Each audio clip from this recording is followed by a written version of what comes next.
Hey, good afternoon. How you all doing? I'm Chuck Lombardo out at the Combined Arms Center for training. Hey, I come bringing gifts, and I know this floor has a lot of good gifts. But right behind me is the newly published FM 7.0 training, and we're really proud of it. We'll talk about it a little bit, and then I got a couple pamphlets, and we'll talk about it in some of our training management and kind of training keeping. But go back and get it right here. It's right behind with the 7.0 in an date world, which has our common scenario now, but. The really good thing about this is we've brought a lot of the training management to the phone. And as we're modernizing all the great training capability out in the Army, it really is at the point of performance now that we can capture that and go through it. If we go to the first chart, just want to give you an update on 7.0. FM 7.0 is really a culture change in the Army. We brought 7.0 back and probably 1989, 1990, to get it more of a how-to manual when we had battle-focused training. And if you looked at that 7.0 series, it laid out from company commander dialogue, from the division all the way down to the company training meeting, the how-to of it. And as our previous CAT commander and then the current one, General Rainey and now General Martin, really the how-to and linking leader development to training.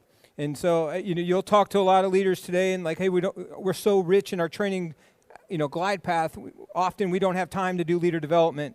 And as we all know, training is a leader development form in its richest sense. So that was some of the big stuff in there. We added fight to train is probably one of the major principles in training, and then train at a level that you can sustain. The past 6 years, we've been in decisive action training environment. Our combat training centers, MCTP, has really increased the rigor. Our home station training has had to take on a much more central role in preparing our Army. And learning how to teach leaders how to fight to train is probably one of the most important things. And where do we get that multi-echelon training reps? And as you look at the Army Chief's guidance, really trying to focus on those live sets and reps at the company level, how do we find ways to fight to train to get the battalion, the brigade, even the company, that staff leadership, that vertical integration of those training reps into that live event.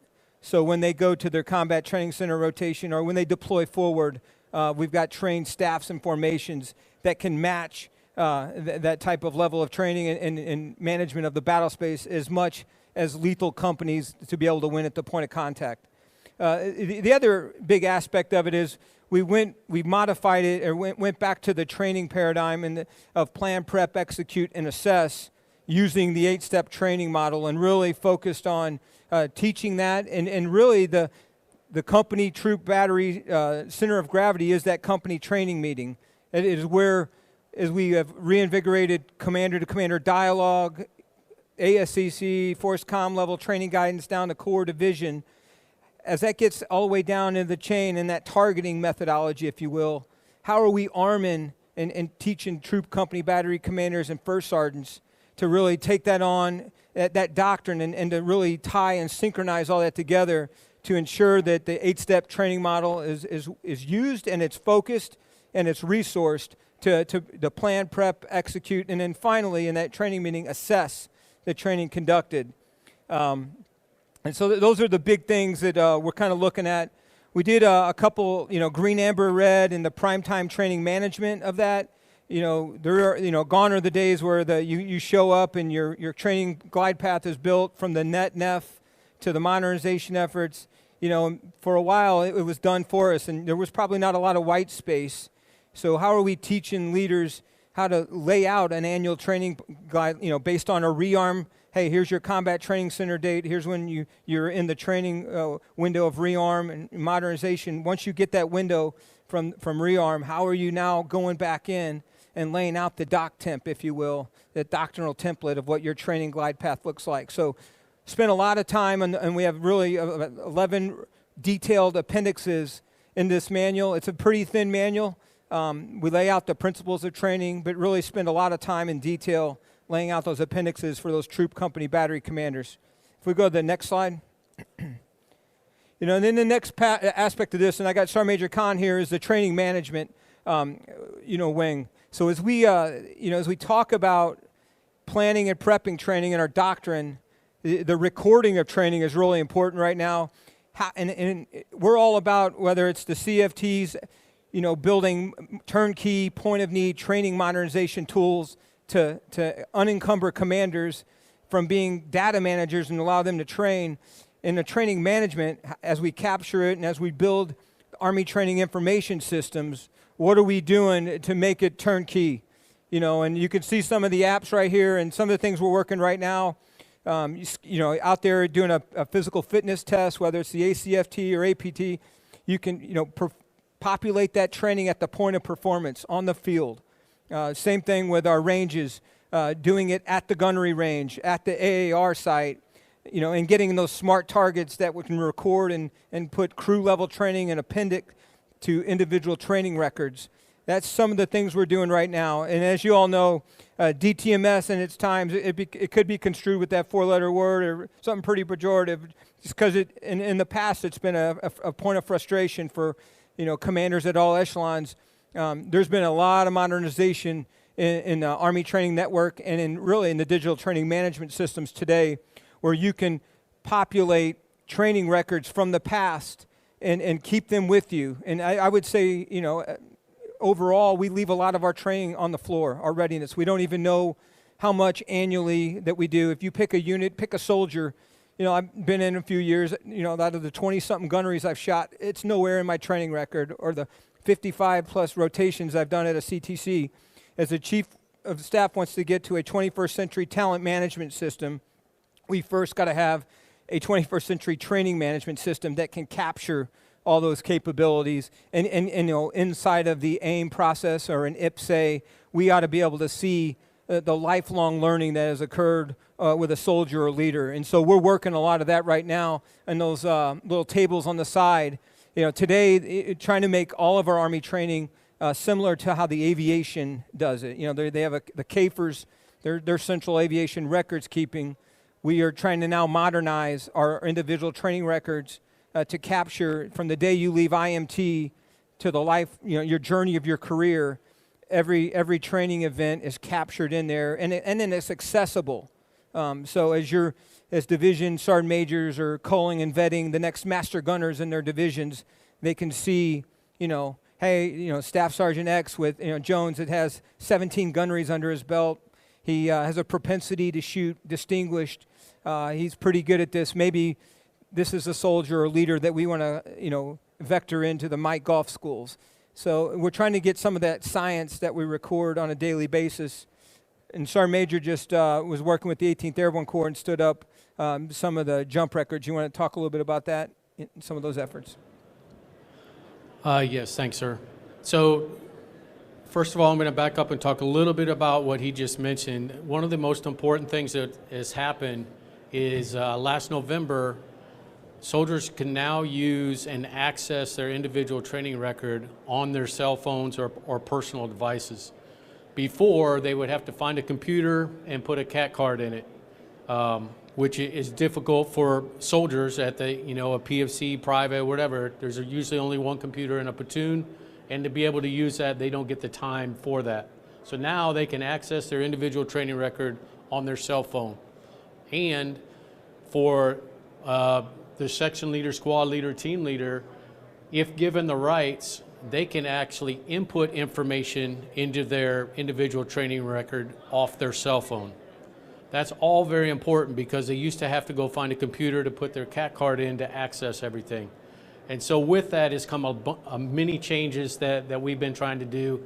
One of them, as Brigadier General Lombardo mentioned, was we unlocked the jump log capability, and we modified that working with the 18th Airborne Corps Requirements Board so that it's more user-friendly to them. So now a soldier's jump will be put into their individual training record, which will stay with them for their entire career no matter where they go. No longer do you have to recreate a jump log. If you lose it, it gets wet, it gets torn, you move somewhere else, you can't find it.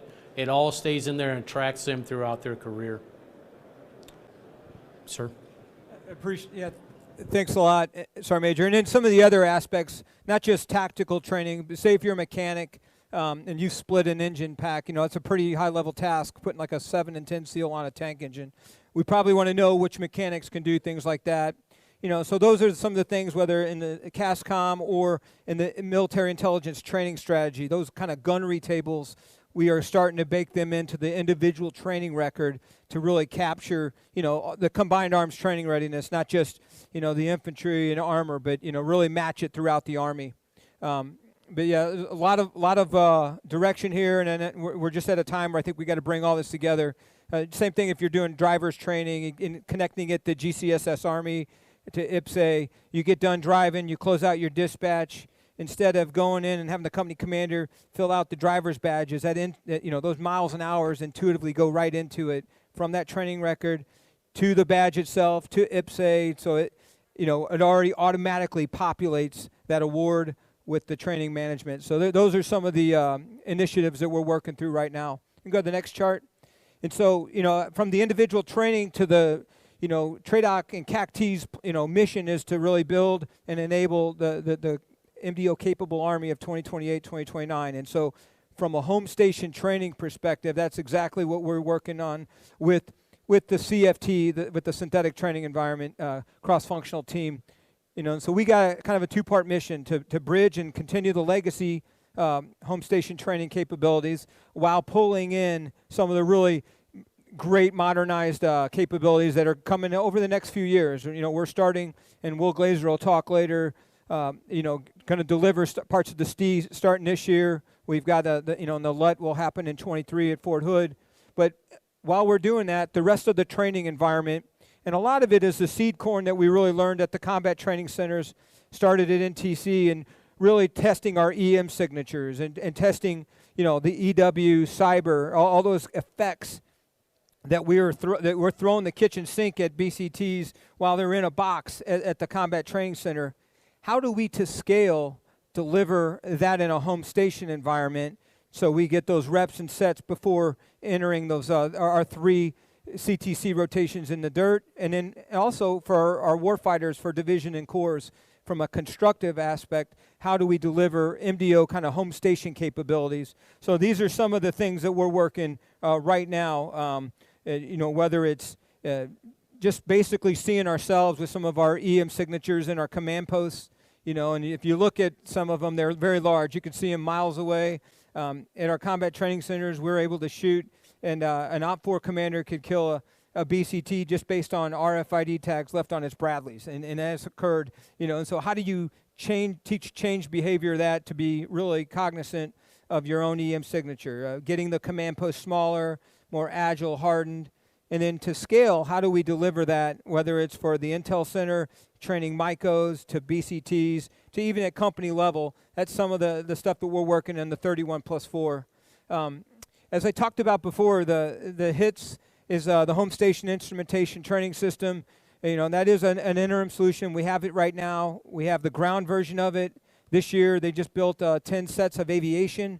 So now both the combined arms home station can occur. It essentially gives it a combat training center-like home station environment where it's plugged in, terrestrial-based, towers are set up, and a unit can kind of roll on, roll off, and have those same type of AAR capabilities and effects instead of a division commander driving around with the fire marker trying to train his brigade or her brigade. That's some of the things we're trying to do right now. And then as you look at some of the facet targets, those are out in the CTCs, but we're trying to get them at home station. That will really help us. If you look at all the 31+4 modernization efforts, our ranges and our home stations are going to have to grow and change exponentially. But just for example, the 7.62, the next generation squad weapon, with some of those facet targets, we don't have to, fix ourselves permanently into building a bunch of static ranges. Really enables senior trainers at home station to move those around based on the types of ranges that you want to set up, whether it's the -6, round or the next generation squad weapon. But those are things that we have, thanks to all of you out there, but we're able to now put in the Army's inventory to enable those senior mission commanders to really drive and tailor training to their units. And as you can see, we're building, right now in Hawaii and in the Arctic, based on all of the CSA strategies, persistent training environments that will allow us to fight in all those places simultaneously. If we can go to the next slide here, and I think it's the last chart. And I think that gets to the type of training exercises we're doing. Fiscal year 20, NTC 20-10 started off with a bang. Out at the National Training Center, where for the first time we trained a division, an active duty division, in the box at the NTC. Did that while connecting that division to Fort Riley and connecting to its brigade combat teams at Riley, having parts of the division and spread out in multiple locations. And I think that's just the way we're going to go in the future. We've got to use, the Secretary talked about, stay laser focused on the funds that we're paying for and training. And we got to train with every round fired, whether it's live, virtual, constructive, it's got to train as many echelons as possible. So just on NTC 2010, division out, fighting with the division cavalry concept. Back at Fort Riley, they were certifying joint fires observers, shooting live rounds that were then translated to constructive rounds at Fort Riley, certifying leaders in multiple brigades with the same actions and execution of tasks.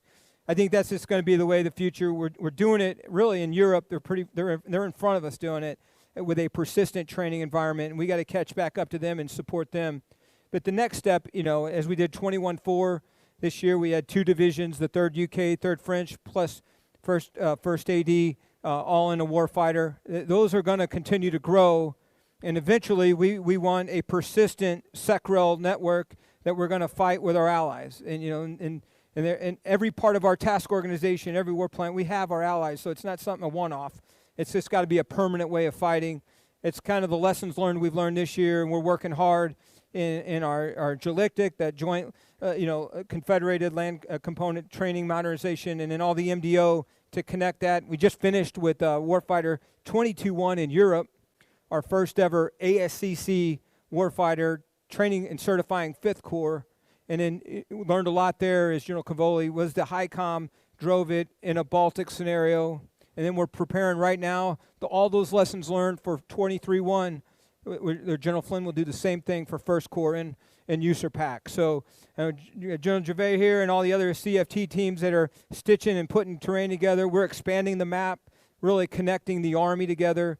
And in the future, what we got to keep working on is these AAR capabilities and these joint training capabilities. How do we make them seamless from home station, to the combat training centers, to the war fighters, to fighting abroad with our partners? And I know there's a big appetite, and we're growing in the multinational interoperability war fighters in the next few years. We have some of our great counterparts, our German counterparts here, and the Polish, and all the 10 corps in NATO. As we partner together with that +1 and 5th Corps, we're really excited from the training modernization to really bringing our partners together at all levels. I'll pause there for any questions, and then open it up to you all. Kind of go wherever you want to talk about.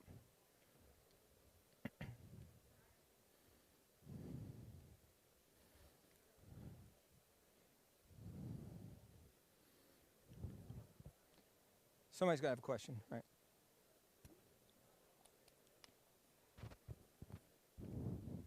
Anybody? Anything? Yes, sir.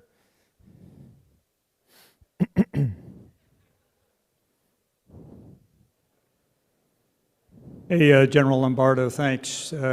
Great update. Hey, we heard from the Secretary this morning, the shift to Indo-PACOM, et cetera.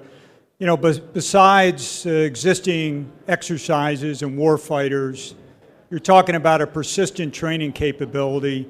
Is there anything in the works in the USAPAC area, in terms of like a, brigade level capability, instrumentation, what have you? Yes, over. Sir. Yeah, great question, sir. Two things.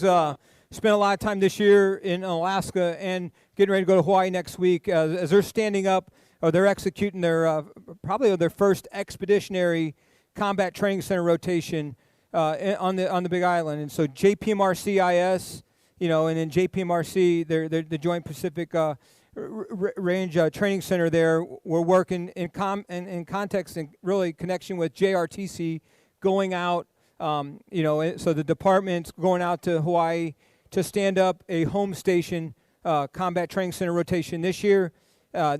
Literally next week, they're RSO&I believe, like this week for the rotation. And then in March, we will be doing the same thing in the Arctic. for the Arctic wolf. So, we are absolutely doing that. This year, CACT is focused on really hardening a persistent training environment in Alaska to connect Donnelly to WTA and to give not just a brigade, but a brigade plus those enablers, to give USARAC that warfighting-like capabilities to leverage all those joint partners that are out there training today. So we're doing that from a bridging capability, and I know the synthetic training environment in the future will absolutely connect that and in a much simpler fashion. But until we deliver that, we're working that right now.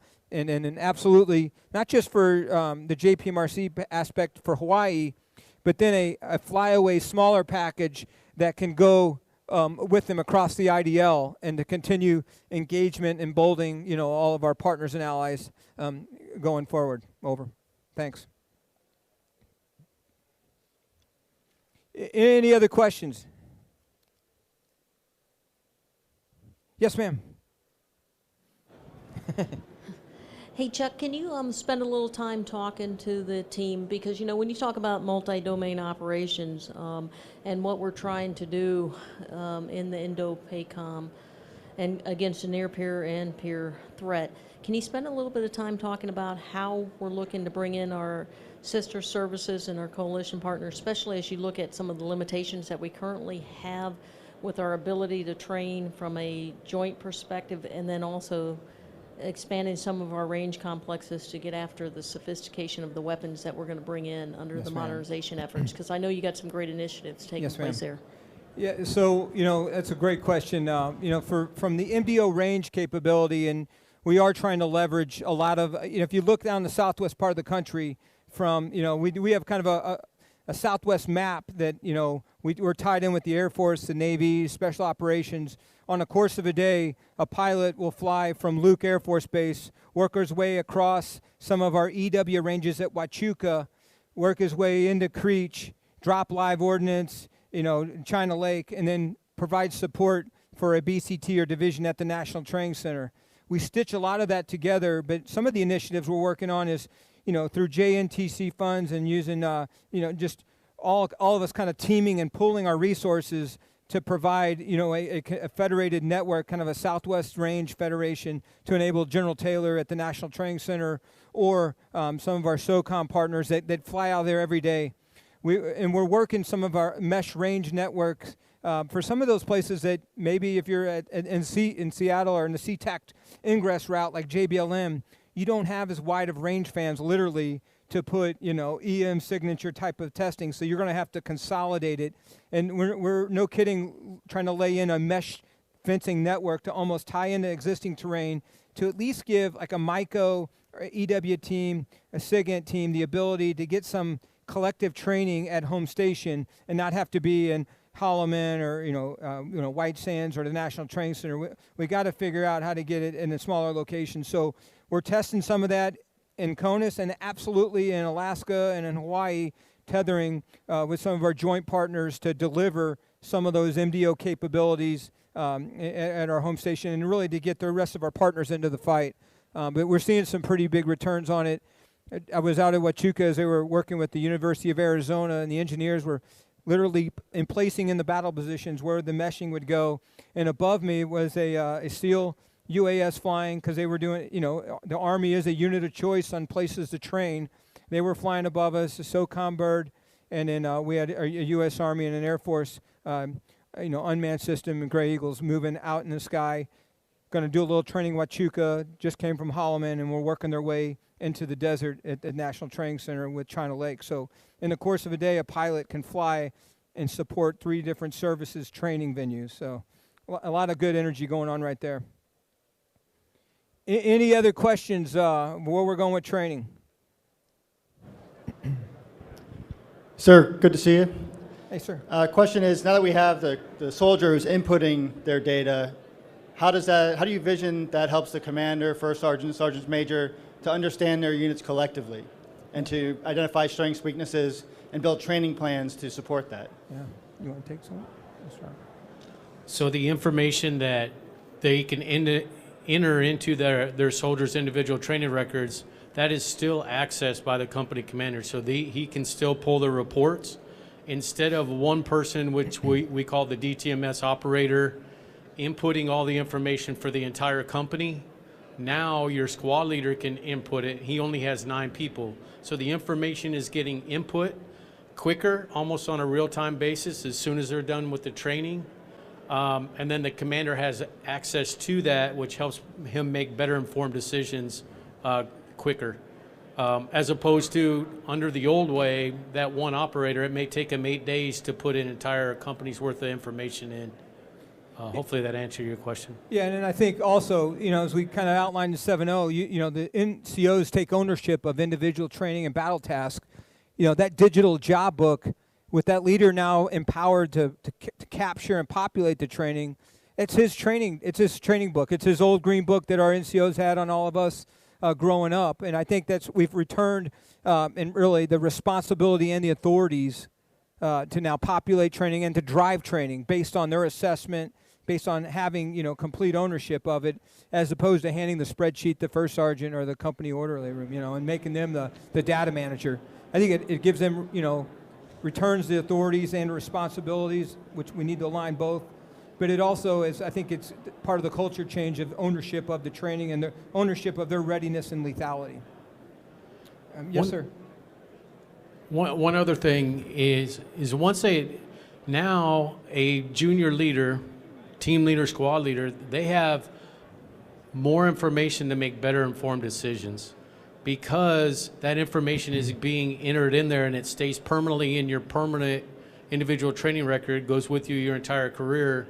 Now when a team leader, squad leader receives a soldier, they can already see what they've been trained on, what they've been qualified on, as opposed to starting from scratch each time because that soldier didn't bring his records, lost his records, or you're just going by word of mouth.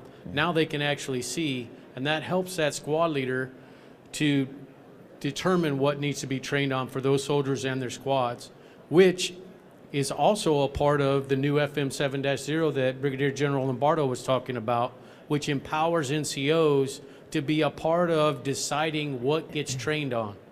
So now they're able to look at that information, plus they're able to crosswalk some of the tasks that we used to do under the old RTEP methods. We're just doing it digitally now, and they can inform what needs to be trained on, which is empowering the NCOs to be a part of that cycle.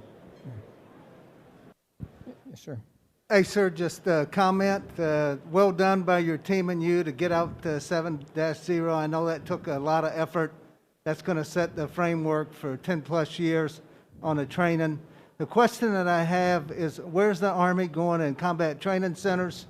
Over the last year or so, we've seen a decline at the rotations. Could have been from other situations. Just wanted your head nod that we're going to still invest in the combat training centers going forward. Over. Well, it's good. I'll put Kurt Taylor on the spot. No, hey, he's out here. We got a combat training center commander here, but it is our crown jewel. It still is. It will always be. I think with this training strategy and the CSA's focus is to focus on the fundamentals. Certainly, FM 7.0 illustrates the how-to of getting to those fundamentals, but it's still we still want it to be our Super Bowl. It's we want it, and we want to make that hardest day in the desert, so no soldier goes untrained into combat. But I think what we're seeing is we're opening up the realities of the combat training center to where we can still focus on. It's still always going to be about the brigade combat team and making sure we have lethal platoons and squads.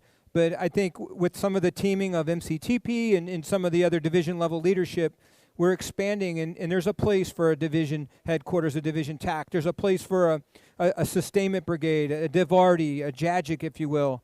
And I know our combat training centers are tailoring those. We're doing a couple SFAB rotations.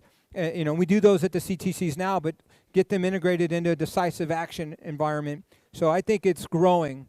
I think we're a little more innovative, and the playbook's a little more open right now to ensure we maximize our CTCs, and I think that's the overall message. We got to continue to stay invested in them, and we want them to be world-class because that is the seed corn of our Army, and it's where we build our readiness and our lethality. I believe that's all we had time for. Hey, thank you so much for your participation. Thanks for everything you're doing for the Army, and God bless you all. Thanks.